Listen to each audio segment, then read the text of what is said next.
Hello, everyone, and thank you for tuning in to That Wasn't the Plan. I am your host, Emily White. Unfortunately, Courtney Holland can't be with us today, but we do have an amazing guest, and I cannot wait to have a conversation with her. Her name is Annie Elmendorf. Annie hails from Texas. She is the mother of 2 children and the sister of one of my closest friends. So, Annie, thank you so much for coming on the podcast today. I can't wait to hear about your story. Thank you for inviting me, Emily. I've been a fan of your Yeah. podcast for a little while and listened to a lot of them, so thank you for having me. Oh, that's lovely to hear. Thank you. It always warms my heart when our guests listen to the podcast as well, because a lot of people that we have on actually, we don't know them. So, yay, I'm so excited. Well, Annie, we're here today to kind of talk about your story, but there's so much that I relate to. I feel like you and I are on similar paths or have been recently, especially as we're getting kind of into that middle age stage of our lives. And I feel like for a lot of people, women especially, and it could be a perimenopause, menopause thing where I've heard that women just stop giving a fuck and, we reinvent ourselves. But I think that's true for men as well. You hear about the midlife crisis. And I think it's just because we're transitioning from our youth into our young adulthood. But now, as we get into the 40 to 60 age range, we're becoming new people. So that's kind of why you're here today, is to talk about your story and what you've decided to possibly do with that, like new reinvention and this kind of awakening of sorts. So take me back to like the Tuesday morning in March. You said you had been kind of depressed at this time. You stepped onto your scale, and it's not just one of those regular scales. It's one of those Wi-Fi scales that you've had for about 16 years. So it has all Yes, of your data on it. Yeah. yes. And what did that number say, or what did it say to you? Weight has always been a thing in my life. I guess in March, I had just gotten, about a month and a half into a separation from my husband. I found Mm-hmm. myself not feeling great. And as a result, I know when I do that, like I stop weighing myself. And I got on the Yeah. scale for the first time in probably a few months, and I noticed that it was 15 pounds less than what I had expected it to be when I got on, or actually maybe like 20 pounds less because I thought I had actually gained weight. But to my surprise, I had lost quite a bit of weight. And also, the body composition said that I had lost a significant amount of lean mass, which I guess, like I said, it's not like it was completely unexpected, but at the same time, the scale of the scale was completely unexpected.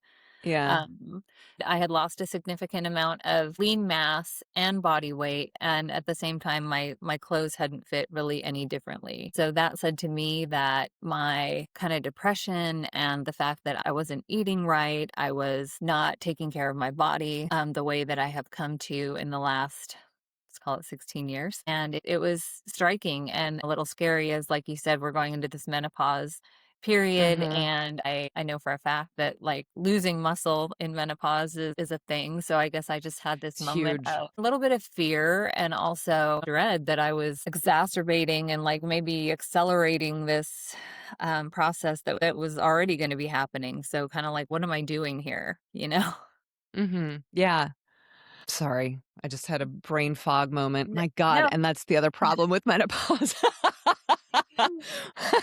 It's like Indeed. squirrels running around inside my brain, and I'm like, "What was I gonna say?" I Yes. completely forget. Yes.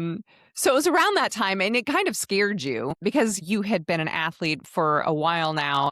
So you were driving somewhere and you were listening to NPR, and who was on? Who was waiting to be interviewed that kind of, like, pieced it all together for you? Yeah, yeah. So I hadn't always been an athlete, but I have for the last several years, and that wasn't the Mhm. plan.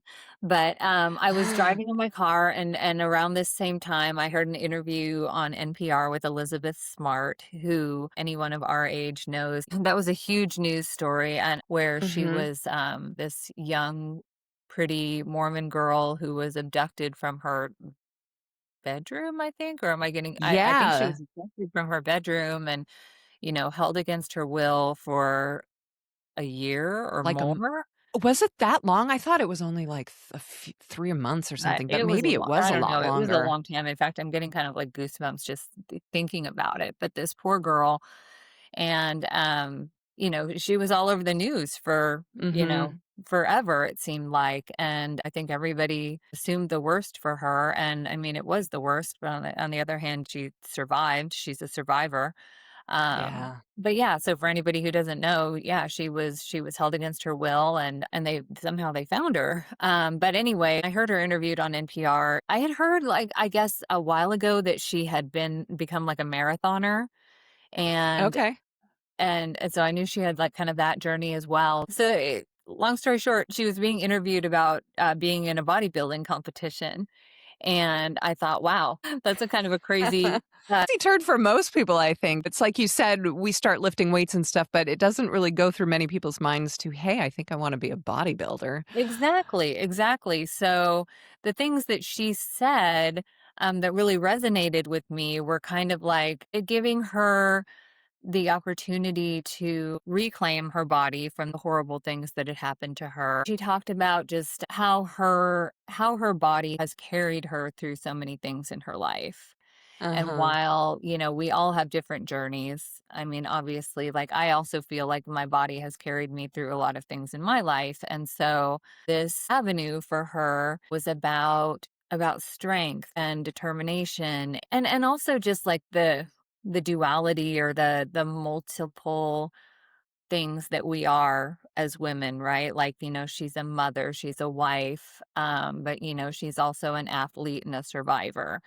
And so Yeah. that really resonated with me as well, because I just feel like I wear so many different identities. So Yeah. yeah, so I listened to this interview with her on NPR, and I immediately I was just struck by, also, I guess, just the transition, also, from, I guess, her being a marathoner as well. I mean, because when you're that kind of athlete, your body, like, even though you need to be strong, you're also a little bit emaciated. And Mhm. that's just the nature of it. So yeah, I really enjoyed it. And so I reached out and to a couple of different coaches and did some interviews with them. And so I found this woman in California, and she's very, like, holistic in her approach, very nutrition focused, and Mhm. not having it also take over your life completely. And so at the moment, I am, like, training to be, like, I am a bodybuilder. Yeah. And so you had mentioned that you'd struggled with weight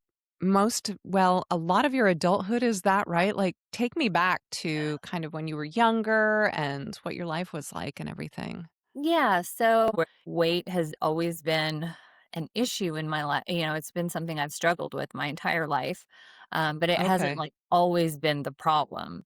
My sister. I'm only 15 months older than she is, Oh but I've gosh, okay. always been just significantly bigger, and so I don't know if it was that or what, but my dad made it, like, clear very early on that I was the bigger one, and that just always kind of stuck with me. And then Mhm. my mom, I think she mentioned, like, starting a diet, like, for the first time when I was, like, 8 or 9.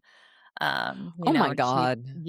she was struggled with her weight as well, and was always, at that time, mid-80s, she was Dexatrim and Slim Fast and those Yeah. things. And so, like, looking back at that, like, I was never a I mean, a fat kid. So, those things just really left a mark on me.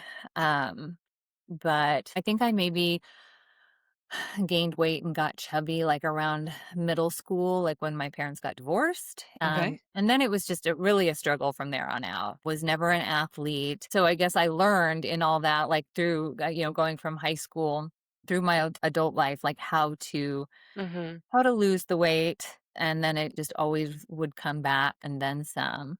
I mean, I think I did the math one time, and I think I, like, gained and lost even before, I took a drastic measure. I think I gained and lost, like, over 200 pounds in my lifetime, you know? Oh, Yeah. wow. Yeah, and That's that a was lot. yeah, it was a lot, and I think that also, like, takes a toll on your body, right? Because I wasn't Yeah. always doing it in the healthiest ways. Probably had A a lot of women borderline, don't. eating disorder in high school. So I guess it was, 2010, and I was, at that point, had been married for 4 years, had a 2-year-old son, and I, um decided I mean, I started considering having a gastric bypass surgery, which in the Okay. past had always seemed like, and it's a very extreme, thing to wanna do, but, even though I did not fit the exact profile of a lot of Mhm. people that get one, I definitely had the ups and downs, but I didn't have any of the what they call comorbidities, like, diabetes or prediabetes or anything like that. So, I decided to do that, and it was absolutely maybe the best decision I ever made. Did not go into it lightly, and I guess I saw it as an opportunity to start anew. Uh-huh. Like, in some ways, it felt admittedly, in some ways, it felt like cheating, like, it felt like the easy thing to do, Uh you know? And I feel like now with the GLP-1s that are on the market, a lot of people feel that that's a quote unquote cheat. I Yeah, don't view it like that. I kind of view it as self-care. If it's something you want to do that's going to yeah, make you feel physically better and mentally better about yourself, then look at it like I'm going to get a facial. I'm yeah, doing something that I want to do. There shouldn't be that shame and stigma around it. That's my agreed, personal opinion. Um, agreed. I had decided to do it then because I felt like I was, um, in a little way under a deadline because we'd had this one son. He okay. was 2 years old. I was pushing 40. Um, Mm. and I felt like I was in the position where I wanted to have that other baby, and I was heavier than I had ever been at that point because having a baby and living in Texas. Yeah, I knew how to lose the weight, but I just didn't think that I could do it safely and quickly enough, for us to get pregnant again. So yeah, I went for it, and it was shocking. It was absolutely shocking the way Mhm. the weight just completely falls off of you, and you have the desire Wow. literally to eat nothing. So you're taking supplements, you're kind of watching your hair Okay. fall out. um Oh, no. yeah, yeah, and so then before I had the surgery, actually, it was recommended to me that, to not waste any time and start strength training because when you lose weight at all, but especially when you lose it quickly, the first thing you lose is muscle. And so Mhm.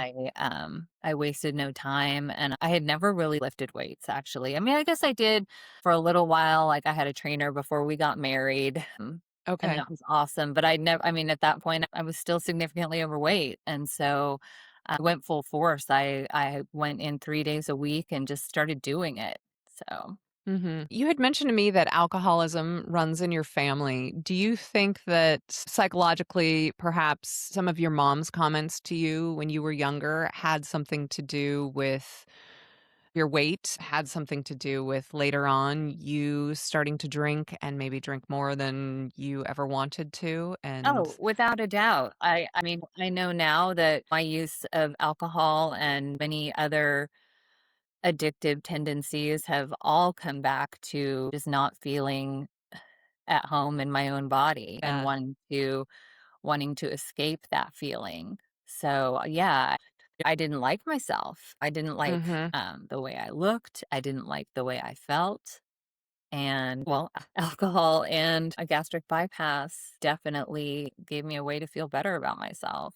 So, I would imagine that having one drink after you've had that surgery just goes straight to your head. Like, you don't need to drink much, but you yes, tell yes, me. Yeah. yes. So the gastric bypass effectively removes your stomach, and so it was a warning, when I talked to doctors after I had the surgery, they said, "You're probably not gonna wanna drink for, like, at least 6 months," and And did you wanna drink? I did not, like, I followed Okay. that. I mean, I maybe had, like, a sip of wine or something like that, but, Okay. yeah, I at that point in my life, I still enjoyed, drinking, and I would say it did not become a problem until probably close to a year after I had my surgery. And I was able Okay. to eat more of what I wanted and definitely drink more of what I wanted. And it was explained to me that most people who have a gastric bypass, they don't drink anymore after they have the surgery because of how kind of terrifying it is. You just have no tolerance for it whatsoever. And Okay. so, yeah, it's literally like a shooting up alcohol into your vein. And most people don't like that feeling, but I found out very quickly that I did. So that was definitely a turning point for me. And especially for the first time in my life, I found myself uh, hiding my drinking, drinking alone. Mm, Because yeah, it took so little and I could do it so quickly and it got me the effect that what I discovered that I really wanted. yeah. So you were losing the weight and you were Mhm. going to the gym and you had signed up to do an MS bike ride. Take me to that first ride. Yeah, this little gym that I had joined, they had a team that they sponsored for the MS ride and it actually really took me back because I say I was never an athlete, but at the same time, bike riding when I was a kid was like a huge part of my life, and it was, I mean, just Mhm. fun. It's how we got around town and Yeah. did all the things out running around after dark, and I guess I started out like borrowing a friend's bike and going out for the first time with that group of people at 5 o'clock on a like I don't know, it had to have been, like, June in San Antonio, which is just, like, unbelievably brutally hot. Can imagine. Yeah, Yeah. and so just going out there and I associate cycling with, like, such community, and that was the first time that I had really experienced that and doing it for, for a cause. So I took to it like really quickly. I mean, just between the fun and just the fun of riding. I Yeah. mean, it's just to me, it like makes me so happy. But then, just being out there with other people and in the heat, yeah, and just experiencing that was wonderful. Quickly, because you were dropping all this weight, cycling kind of turned into running, into triathlons, Ironman, ultra Ironmans, and you just decided I can do it all now. Yeah, I found, I was training with purpose for this ride Okay. that we were going to be doing in October and taking a trip up to Washington that summer to visit with my sister and her family. And Uh-huh. didn't have my bike with me and decided, well, if I can't do that, I should probably still be doing something. So, to my surprise, I just decided to lace up my shoes and go for a run. And for the first time ever in my life, like running did not feel like it was going to kill me. I mean, it was just one of those moments that became obvious that like how much my body had changed because it Uh-huh. just so much easier. And I took that back with me to Texas and then did that MS ride. And I think it was being with a friend of mine who was doing a duathlon. It's like a triathlon without the swimming. You run and then you bike and then you run. Oh, I see, okay. Yeah, and did one of those, and it was just like everything else. It was like a gateway drug. Yeah, It's all those endorphins. Yes, exactly, exactly. I think the first duathlon I did was like a 5K run and like a 15 or 20-mile bike and then like another Do you 5. remember what year that was? So you got your surgery in 2010. When did you start doing all of this? It probably would have been 2011. So at that point Okay. I was like still drinking and stuff like that. Okay. Yeah, because I don't think I got into triathlon until after I had my daughter in 2013. So, but Mhm. yeah, I mean, it did like progress really quickly because, yeah, it just became one of those things where, like, okay, well, if I can do that, like maybe I'll try this next thing. And, there really aren't a lot of like duathlons out there to do. And I have never been a swimmer. So that would like presented a whole nother challenge. And triathlons are always open water swimming. And Yeah. that was something that was new to me as well. So, and also too, I guess with considering triathlon, it was another one of those things that had community around it. And Yeah. it's kind of a funny thing though because there's a lot of community around it, but it's actually a very like solitary sport. I mean, Yeah. You can be That's can relate with open water swimming. Yeah, There's people around you all the time, but when you're in the water, it's just you. You can't talk to yeah, anybody, you can't hear anything. You hope that your people are looking out for you on either the boat or the shore, or you'll stop in the water and wait for your friends, but it is a solitary thing. yeah, yeah, and especially too with triathlon, in the bike part, it's not draft legal, and so so Oh, that means okay. unlike with regular, bicycle racing where it's, like, very much about being in a pack of Uh-huh. people to conserve your energy, in triathlon, it's like you literally are not allowed to be within I think it's, like, 20 feet of the person in front of you. I had no idea they had rules like that for triathlons. Yeah, Is that yeah, for all triathlons, including, like, yeah, the Ironman? yes. Oh, Yeah, so you huh. see people with they're called aero bars, and they're down Yeah. like this. Uh-huh. Yeah, so that's so that you can create a more efficient way to ride because you're riding by yourself. Because you can't draft. Oh, You can't that's fascinating. Yeah. I love learning new things. Drafting is also incredibly dangerous. So, Yeah. I think that's why they do that in triathlon because you're going Uh-huh. from, potentially being exhausted from the swim to going Right. to a bike. So, Now, I know that, the swims and triathlons and Ironmans are much shorter than any other open water swims. They're usually like 1.2 or 2.4 miles. yes. But are you allowed to draft in the water, or is that also a Absolutely, no-no? absolutely. Oh, Yeah. okay. Yes, yes, yes, you can totally, get kicked in the face and all I've had that. that happen. I Yeah, hate it. yeah, yeah, for sure. No, drafting yeah, Gosh. exactly, swim drafting is totally a thing. Okay. So, yeah, so did a couple of those early on, like some kinda they call them sprint and then Olympic distance. Yeah, and then I guess it was after my daughter was born in, early 2013 that I had done maybe a sprint or a couple of Olympics, and I thought, "Well, like, it's not that much more to do a half Ironman," and Uh-huh. and so at that point, I hired a coach, because like, in my adult, like, sporting life of, like, having a coach because, I feel like there are all these plans that you can follow, but that real life exists, and it's hard to sometimes figure out how to get those things, in there and then feel like you are doing all the things, and so, Uh-huh. I found this wonderful woman triathlon coach here, who's still a great friend to this day. I did the first 2 half Ironmans with her. After I guess I did the first, she's like, "Well, you could keep building on this and do it an Ironman later in the summer." And I was kind of like, "Whoa, whoa, whoa." So yeah, so I held off like another year before I committed to doing that. Because what I found is it does definitely take over your life. And, Yeah.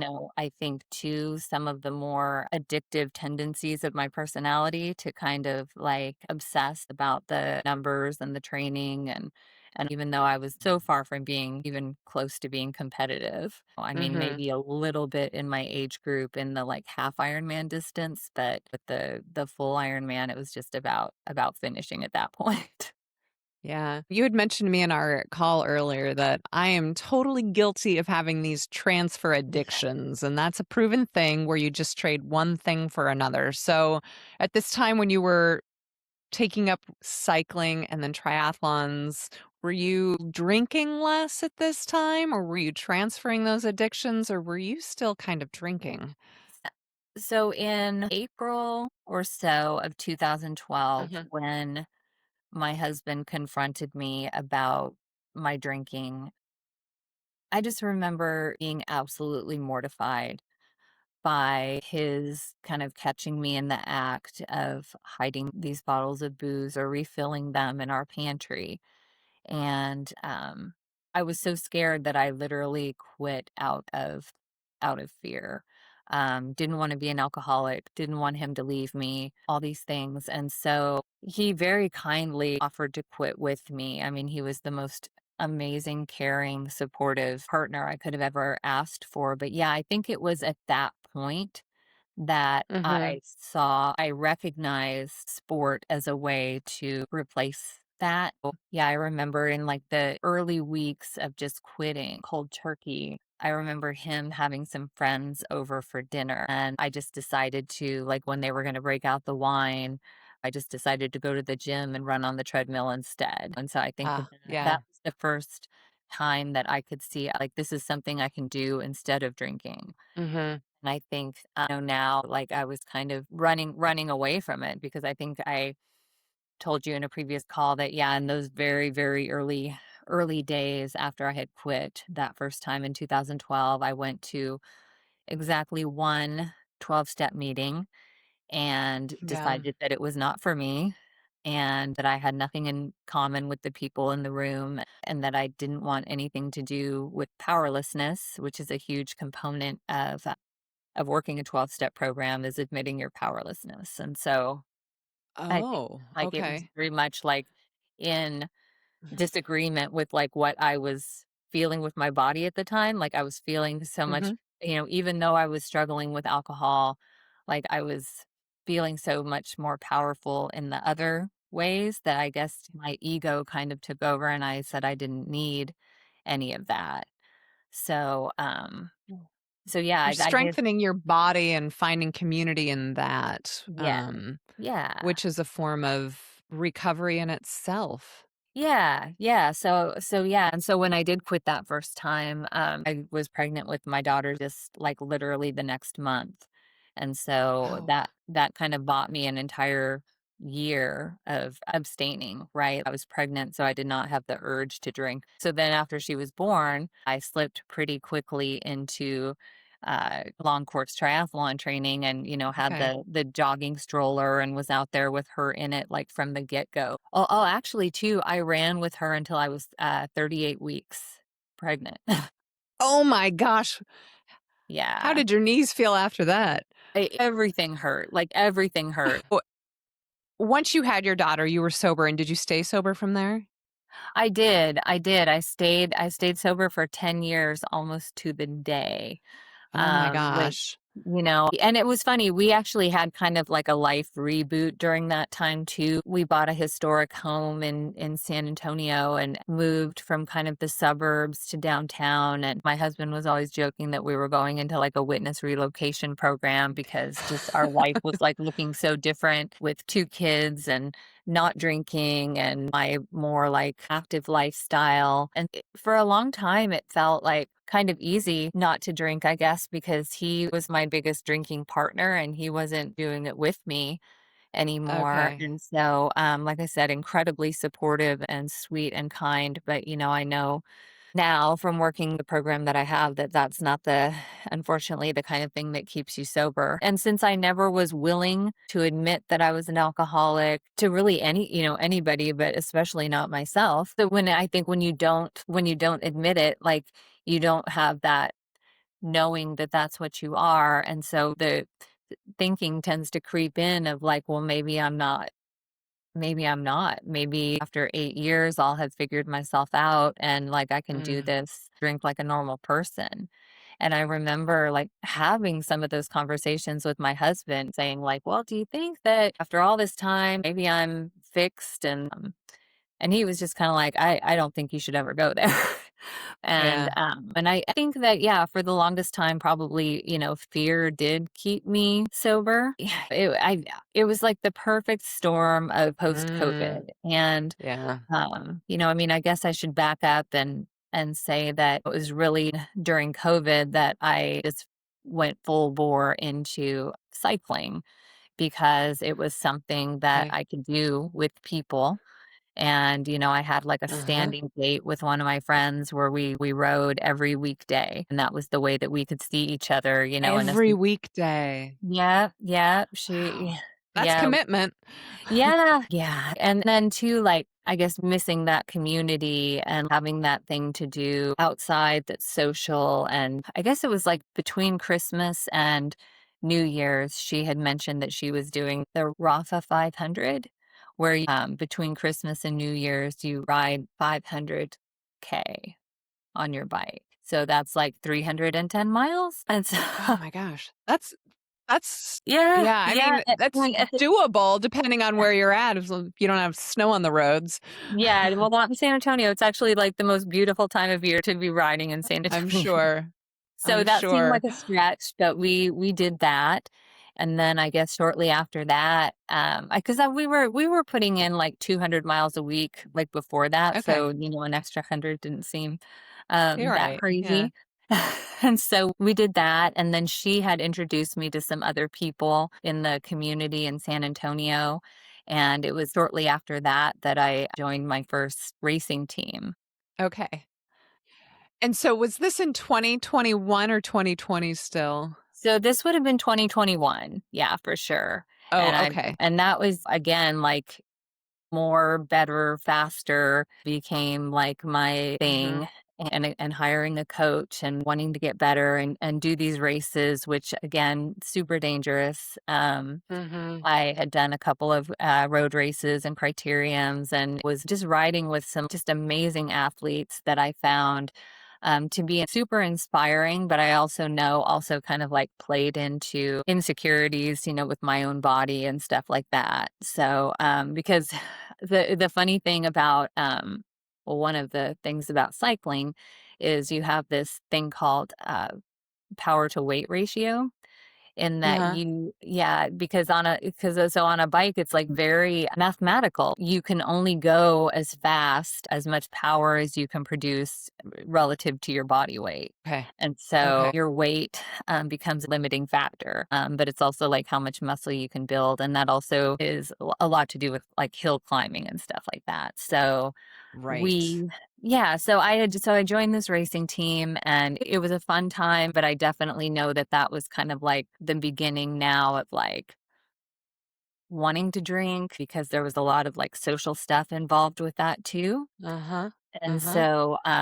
so yeah, and then like near the end of 2021, we hadn't been anywhere with COVID, and I had signed up to do this week-long gravel riding in the Canary Islands. So it was like literally riding your bike on volcanoes over there, and it Wow, was how cool. super, super fun. And so yeah, and I went over there first time, I'd been anywhere, and 2 years, and being with people that I'd never met before, other athletes, and had just a magical week. And then at the end of that week, I found myself on the other side of the world with a new group of friends, sitting around a table eating paella, and everybody was drinking this beautiful glass of Rioja. And I said, wow, if I had a glass, like nobody here knows me, I can just do it and nobody would ever really know. And so I did. I had this glass of Rioja and I got to feel part of it's like that's part of the thing about not drinking, right? Is you can often feel like you're not part of the group. And so Yeah. that week, that's just really what I wanted. And so I did, and came back and thought, okay, nobody ever has to know about that. I'm just done. And And you felt fine while you were drinking, or were you scared at all? Did you just have limit it to the 1 glass? Yeah, I mean, I had the one glass that night, and I mean, I remember just that one glass kinda giving me a buzz and how much I loved it. Yeah. Um, but yeah, going home, I was definitely of the mind that, like, what happened over there stays over there. Right? And so I just came home and I left it. And then coming home was when I ran into all of those health problems just like a few weeks later. Okay. I mean, sometimes I wonder like what would have happened differently if that all hadn't happened. Yeah. So yeah, I got back like late January, and it was maybe just like 2 weeks later that I had had this volvulus in my intestine, which happened while I was sitting in a movie theater with my son. What is a volvulus? So somehow your intestine gets twisted. For me, I don't know if there's different kind of volvulus, but this was a mesenteric one, which is Okay. the artery that goes straight to your heart. Oh Uh, god, okay, so very serious. Very And what serious. did that pain feel like when you were sitting in the movie theater with your son? Pain is such a weird, I guess, a weird thing for me, because I like to think that I'm pretty like in touch with my body, but I'm also able to, I guess, endure such extreme pain a lot of the time. So I Uh-huh. don't actually remember it being painful as much as Oh, like just a pressure. I felt like I wanted to unbutton my pants and I okay. couldn't eat. Like I couldn't eat. We had all this like great food sitting in front of us and I couldn't eat it. And then I guess I just started to feel a little nauseous. And I went to the Okay. bathroom, and I was at that point I was I was thinking it had to be like appendicitis from what I had Yeah. heard people describe that before. But I actually will never forget. And I actually still have like a little bit of PTSD when I go to this movie theater and I go into this bathroom because Oh, like yeah. remember I apparently I was in pain because like I was on the bathroom floor. I was Oh on my the God. and I just remember wanting to be like on the cold floor and just feeling like scared because my son at the time he was 15, like sitting in the movie theater by himself. And I'm How not long were sure, you in like, the bathroom for? I don't even know, but a while, I mean, I lost Okay. track of time, right? And then but Yeah. I remember kind of messaging him saying, like, I'm not feeling very well. I'll be back soon. And then I just remember kind of graduating to like, I should probably call my husband. And so I messaged him and said, I'm really sick. I don't think I can drive. Can you come pick us up at the movie Yeah. theater? And at that point, Okay. when he came to pick us up, I mean, when I asked him to come pick us up, I thought I was just going to go home. But when he picked us up, I was like, "I think I need to go to the hospital." And so, they took me to the hospital, and I was there overnight, and they gave me the surgery. They went in laparoscopic, and they couldn't find anything, so then they did the full incision and still couldn't find anything. So it was like, in my mind, like, I'd had this like, why did I have this surgery? It was kind of like this weird thing, and I was in and out of there in, like, 48 hours. And I remember going to Okay. my primary care doctor and just saying like, "Well, how do I know this is never gonna happen again?" This was, like, terrifying and shocking, and he was just kinda like, "Well, I guess you don't," and, yeah, and so sure enough, just a few weeks later, we were in Hawaii for spring break, so this was, like, mid-March, and I thought I was still kind of, like, recovering from that surgery, but I found myself not being able to eat again and the nausea returning and going to an emergency room on Maui and then like not being able to see anything there. We ended up coming back from that early. In retrospect, thinking about just how sick I was and taking Dramamine like every couple hours. Yeah, and then so got home and probably had like a couple more days before I said I need to go back to the hospital. And that was when they found the intussusception, Okay. where like the intestine backs up onto itself and like dies effectively. And so they had to go in and operate again and take this huge chunk out of me. And then just the recovery from that of just like I think it's just like your body has to figure out like how to operate again. So yeah, in there for 2 weeks and like just dropping weight, and they put in a pick line, which was Okay. like which is like a crazy thing, just to put some like nutrition in me.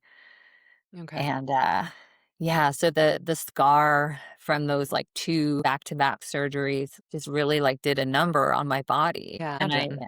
yeah, and so I have to say, just kind of like circling back to what we were talking about earlier with like bodybuilding and like it's been such a like just one of those things that I'm so self-conscious about because Mm-hmm. the rest of my body like feels so athletic and yet I have this just incredible scar and I have all this extra skin from being overweight the way that I was. And when they do this vertical incision, you're laying down, right? And so then like Yeah.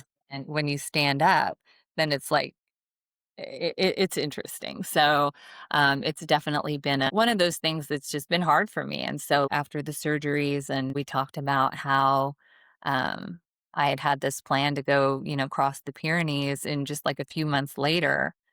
And Right.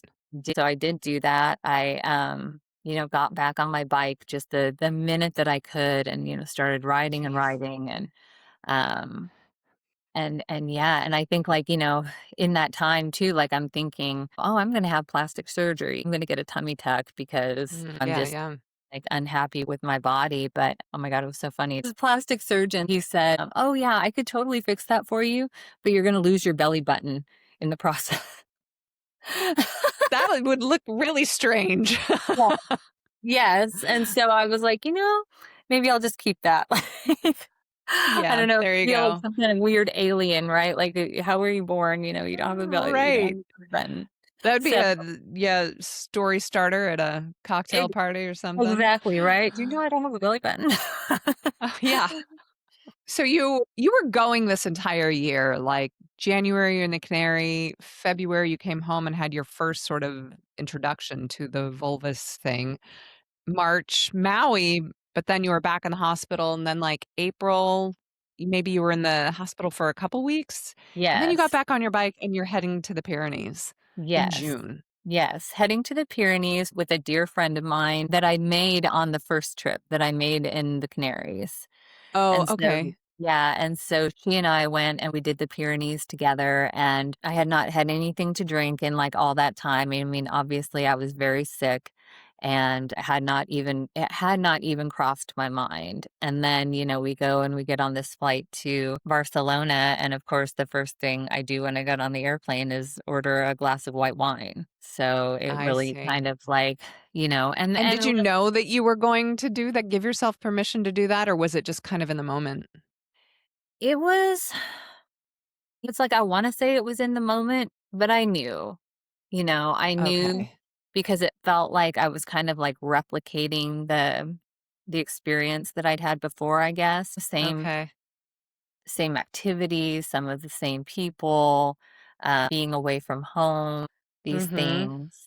And, I guess thinking about, oh, like, again, like, it doesn't have to affect my real life. This is just like a second life, that I have, where I This go. isn't reality, this is Yeah. vacation, and, well, Yeah. you can do whatever you want there, but it won't affect Yeah. who I really am. Yeah. Yes, I think exactly.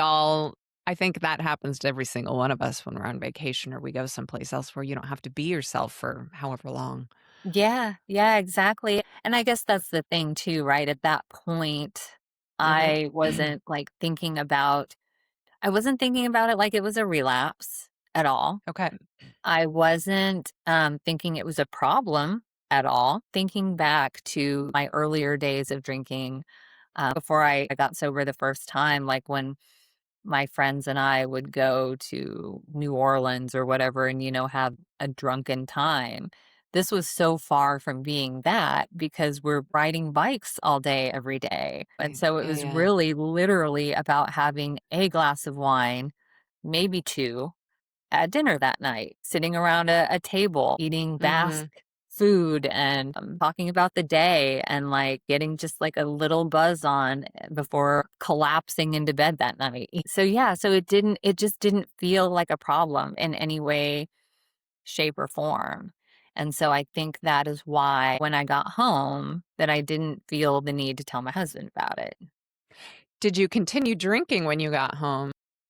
Not immediately, not immediately. I mean, like, I started looking for ways to because I kind of, like, got sober the first time in such a vacuum, I just was so not telling and again, I guess we had this witness relocation program. I didn't have a lot of people in my life who knew anything about me when I was drinking, and so, Mm. it was not a weird thing or a red flag for me to say to a friend like, "Hey, let's go meet and have a glass of wine at happy hour." And that friend might Okay. say like, "Oh, I didn't think you drank." And I was like, "Yeah, well, I just decide, I do now." I um You had mentioned to me that you had kind of controlled it in a way for, like, the better part of a year.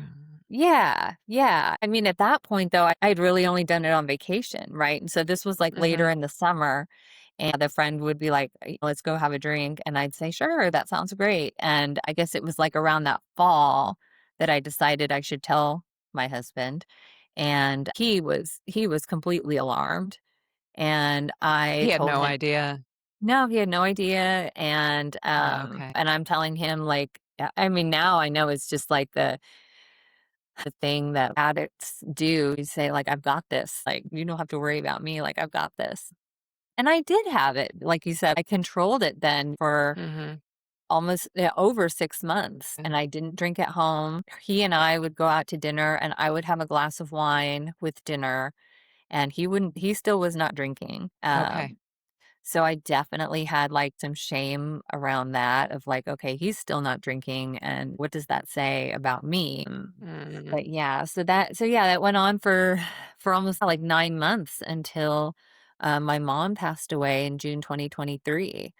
And so I Okay. remember, the day that she died, going to the grocery store and, like, buying, ranch waters and stuff like that because they were Oh, like yeah, yeah. no calorie. There was nothing like Mhm. that, I feel like, when I drank before. So I went to There the wasn't. yeah, yeah, it was like a new thing, right? So Yeah, I went to the grocery store and I bought like a 12 pack of ranch water and just kind of like unapologetically started drinking that at home that okay. day because, and my husband wasn't going to say a word because my mom died Yeah, that day.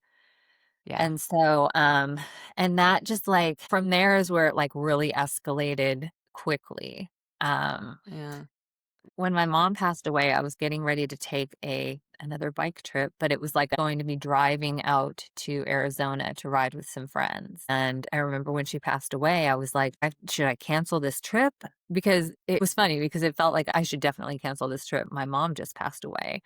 But then I was realizing like we were in this time that like there was literally like nothing to do. Like she yeah, had passed away, like they were doing the things that they do when somebody passes away. And so I talked to my sister and was kind of like, what would mom want me to do? She would want me to take the road trip because she was the queen of road trips. And so had this kind of like long meditative drive thinking about my mom and meeting up with my friends in Tucson. Again, again, it was my friend from the Canary Islands in Europe, and she drove out and met us. And that week, like, hit the tequila and hit the edibles that we could buy in Arizona, yeah, And at that point, like, I knew, like, this is really bad. And I did yeah. know, I knew that, like, in the back of my head that this was bad. Like, it did not bode Mhm. well. Okay. You told me the worst part was wanting to stop and not being able to think your way out of it. Yes, yes, and so I guess, like, that went on for literally a year and a half of drinking in the evenings while I'm making dinner, and, there was a thing in there too, like, I guess it was late in the summer, early fall Labor Day weekend, I went on a trip with my son and had, like, a Okay. a thing just like with my friends where we went out to dinner. We were in Maine, and I ordered a glass of wine with dinner, and my son, my sweet little, was like, "I didn't think Mhm. you drank wine." I said, "Well, now Oh, I do." It was just like and it yeah. just thinking how many times I had to say that, and it was uncomfortable, and I guess, like, on the surface thinking, "I've got this," but in the back of my mind knowing that I didn't. Mhm. So it went on like that for a year and a half, and having dinner with my family and being just, like, a little bit tipsy, never getting drunk in front of my kids, like, it was always after they went to bed. And the one and only time they saw me drunk was at, Peter's 50th birthday. Were you there? Okay. Were you there? No, I had just, gotten back from a long trip either that morning or the previous night, and I just couldn't make it out, unfortunately. Yeah. Well, and Yeah. fortunately for me, you didn't have to see me drunk. So, It sounded like a fun party, though. oh, yeah, it was a great party, and my sister makes these, like, bowls of alcohol, and you don't really know, like, how much you're drinking and, Oh, I know. um, you know I do remember I had just gotten back from Ragbri the night before. Oh, So really? so as you can imagine, I was exhausted after Yes. being I was 2 weeks on the road riding. I think it was over 550 miles or something over that week Yes, writing that, yes, but, and you're, like, sleeping on the ground and stuff, right? yeah, we were camping most every night.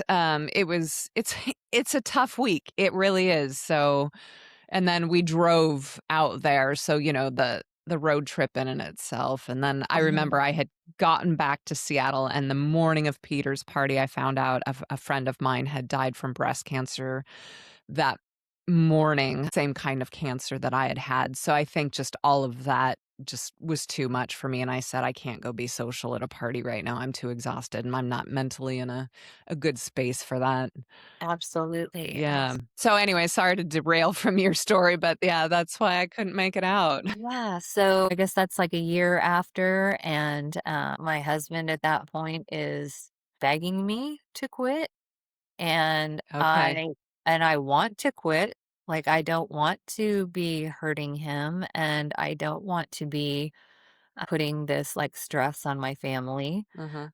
But yeah, so I'm like listening to podcasts and how to Okay. get sober without working a 12-step program, how to get sober Uh, without God, like all the things that I thought the way that I wanted to do it. Again, it's like me trying to like manage and control everything. So was there a treatment program or something that you signed up for to help? Yes. So in early December, I can literally only describe it as like some kind of divine intervention or spiritual awakening. I woke up one day and I just like had had enough. And Mm, I'm like, there are people who, have the same issue that I do, and there's treatment for it. And so at that point too, I really just saw it as a way of breaking the cycle. And I think that when I did get sober the first time, I saw it as a habit. I didn't see it as that I had an addiction. I thought it was like a habit that I needed to break, like chewing on my fingernails. okay. Um, so yeah, I told my husband like I needed to go to treatment. I wanted to go to treatment and I wanted to do it outside of Texas so that I could like really distance myself and not feel like if I absolutely could, I could drive home if I wanted to. I went to an inpatient treatment program for 30 days in January of 2024. Okay. And that actually got you sober. So it's funny. I would say that it was the thing that needed to happen to help get me sober. Like when I got there, I was still not willing to admit that I was an alcoholic. I was Okay. still, I remember they asked me, like, do you think you are an alcoholic? And I said, I'm not sure. But went through all the motions, and at the end of it, I remember my therapist there saying, "Okay, now I want you to go home and do 90 meetings in 90 days." And I was kind of like, "You've gotta be shitting me." That's crazy. Yeah. Especially when I didn't even go to a single, 12-step meeting while I was there. And then they immediately wanted to start you with a Yeah, 12-step program coming yeah. out. That seems strange to me. Yeah, yeah. I mean, I Yeah. think because I was just so avoiding it while I was there, I told myself to a certain degree that like my drinking was a result of anxiety and depression. And once I got that under control, then like maybe I wouldn't need to Okay. drink anymore. So, Right. um yeah, so but then I came back and everything was like a little bit of mess with my family, and I didn't know like how I was going to commit to doing 90 meetings in 90 days when I had bike riding to do. Um, but I said, okay, this is like total insanity. Like I need to hang up the bike riding, like, and like put the energy that I would have been putting into riding into my recovery. Okay. Did you then stop exercising and focus entirely on I your mean, recovery? almost completely. I mean, I think I was Okay. riding just like 2 or 3 days a week. In the afternoon, I'd go just a little bit. But yeah, I mean, for the most part, this like 12 steps like took over my life with a new kind of purpose. And it was one of those things too where I found again, like I guess what I found in cycling initially, like I found community. And so then I did the 90 meetings in 90 days and I found I wanted to do more. I mean, Congratulations. it was hard for me to step back from going like every day. But I Oh, think I got back to like 5 a week and I still go 3 a week. So, uh, fantastic. That's yeah, great. and I think at the time too, like, when I started that, I thought there was gonna be some kinda, like, graduation from it, and obviously what I know now is that there is absolutely no graduation, you just something you have to do for the rest of your life. Like any It kind of self-care, we have to stick with it. Otherwise, who knows what happens? We relapse, we tank, something happens to our bodies. Yeah. Yes, yes, absolutely, If you and see you can't. something that's like working, you stick with it, or you try Mhm. to at least. Yeah, Yeah. yeah, and you just commit to do like, the thing that I love about my program is that it's not a lifetime commitment, it's a one-day commitment, like, you just commit to doing the next right thing one day at a time. I love that. So you stopped really exercising, and then it came around to earlier this year when you did step on that scale and you'd realized that you had dropped another 15 or 20 pounds, when it Yes. all just kind of dawned on you that this isn't how I want to see myself and maybe not how I want to be living my life. And then you heard the Elizabeth Smart interview. Yes, yes, and I think that part of that realization too was when I separated from my husband, like, one of my things that I knew that I wanted to do was, like, be committing to longevity and taking care of Uh-huh. my body and my mind. And the first thing I started doing when I didn't have to be like making dinner for my children every night was eating Cheez-Its for dinner, and like kind of and I know that it's just what very quickly took a toll on my body. And also I think not lifting, not riding, not socializing. I mean, it was kind of a dark couple Yeah. of months, being on my own for really the first time in 25 years or something like that. Yeah, I can't imagine how different your life looked and felt every morning when you woke up. Yeah. So what's next for you? Where do we go from here? So where do we go from here? I am working with, like I said, this wonderful coach that I adore because she's so like holistic in her program. I also met just randomly at the grocery store another female bodybuilder. Oh, So love yeah, that. yeah, she approached me, and it's funny. She's like 5 months postpartum. And so she's Oh, coming back, but she is a legit bodybuilder. So how she's long has like she been doing it? many years. I mean, like, and Okay.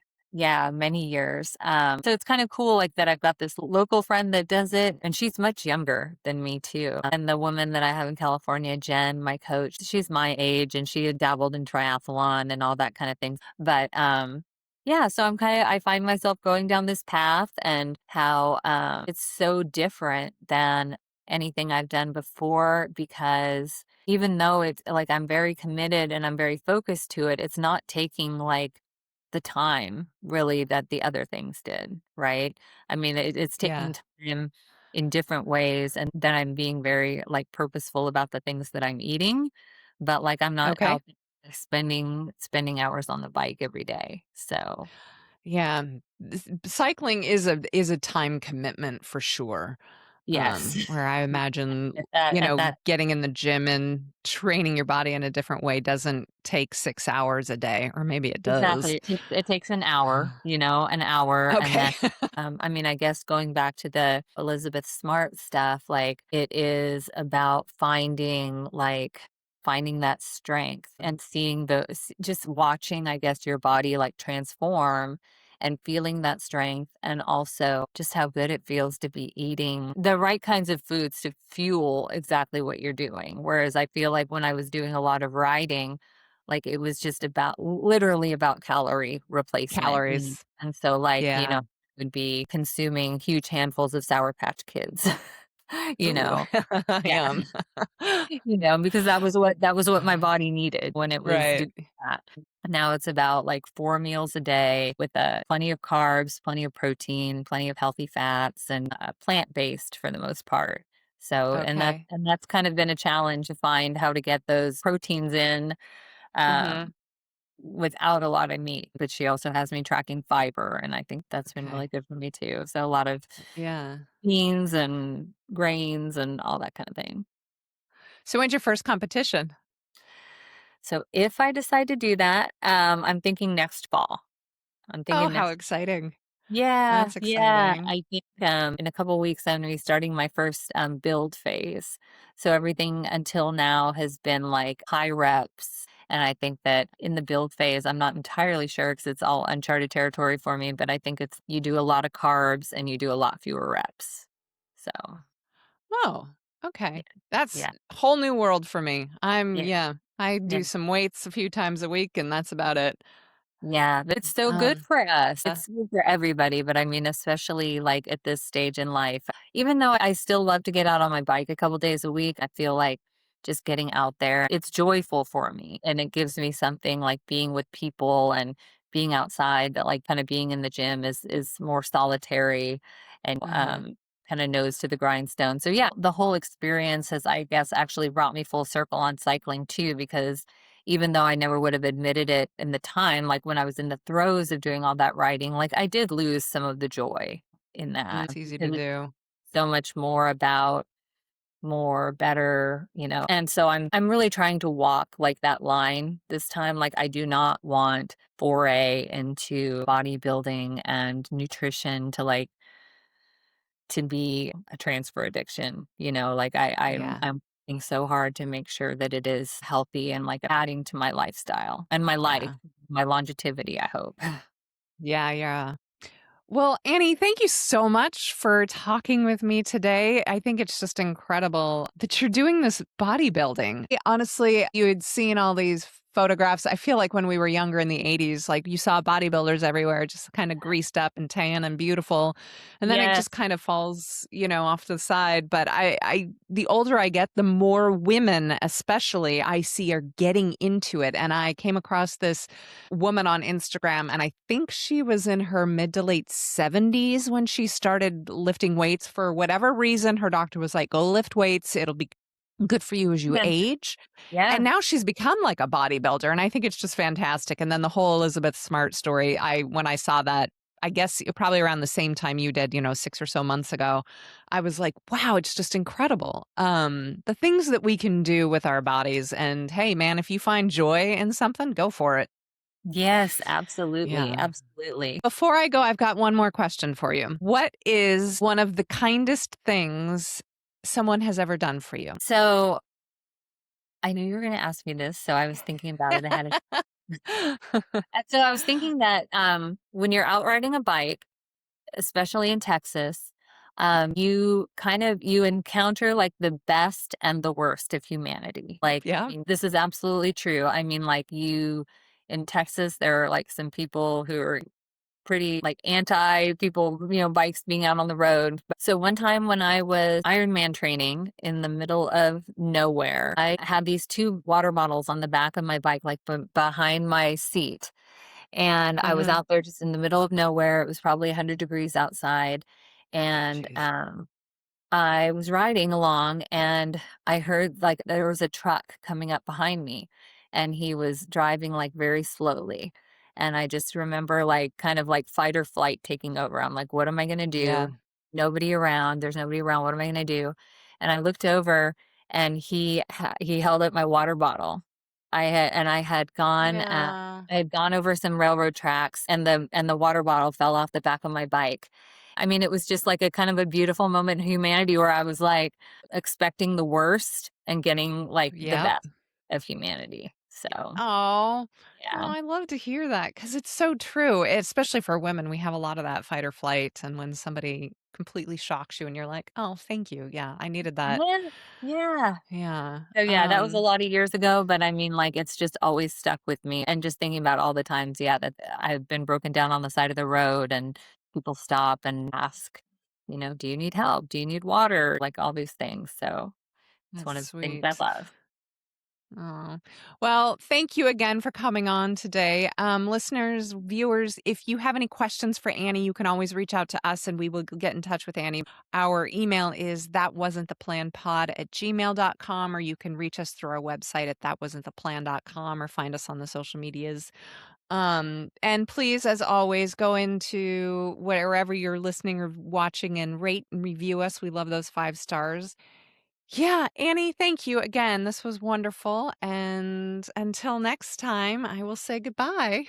Thank you, Emily. It was super fun. I Yeah. appreciate it. Oh, good. Okay. Talk to you later. Bye. Bye.